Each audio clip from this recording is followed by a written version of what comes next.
அடியன் நம்ம பொன்னான சுவாமி துட்டையாச்சாருக்கு வந்து திருவேங்கடமுடையான் பிரத்யட்சமாகி சுதர்சனாழ்வாரை அனுகிரகம் பண்ணி அதன் மூலமாக நம்ம சோழசிம்மபுரத்தில் உற்சவர் தக்கானை வந்து மீட்டெடுத்து சன்னதிகள்லாம் பிரதிஷ்டை பண்ணி அங்கே சம்பிரோக்ஷணைகள்லாம் நடத்துகிறார். இது எல்லாருக்கும் தெரிஞ்சது.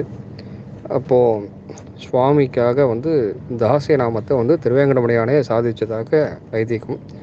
எப்படி மணவாள மாமணிகளுக்கு வந்து தனியன் வந்து பெரிய பெருமாள் பண்ணாரோ அந்த மாதிரி நம்மளுடைய சுவாமி தொட்டையாச்சாருடைய திருவம்சத்தவர்களுக்கு அவருடைய சிஷ்யர்களுக்கு வந்து தாசிய நாமத்தை வந்து திருவேங்கடமுடையானே வந்து சாதித்ததாக ஐதீகம்.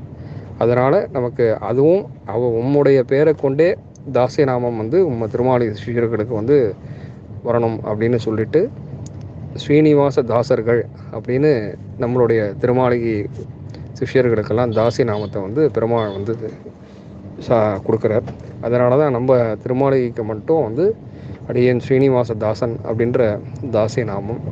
அது மட்டும் இல்லை, நம்ம திருமாளிகை சுவாமிகள் எல்லாருக்குமே வந்து ஸ்ரீனிவாச சர்மா அப்படின்றது தான் பேர்.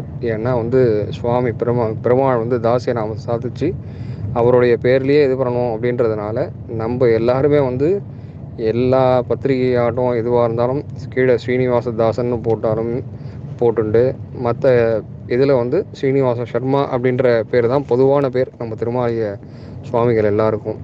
அதனால் இந்த தாசிய நாமத்தை வந்து திருவேங்கடமுடையானே நமக்கு வந்து சாதிச்சதா துட்டையாச்சார் சுவாமிக்கு சாதிச்சதாகவும், அதனால் நம்ம வந்து ஸ்ரீனிவாச தாசன்றதை வந்து வழக்கத்தில் வச்சுட்டு இருக்கோம். அடியன்.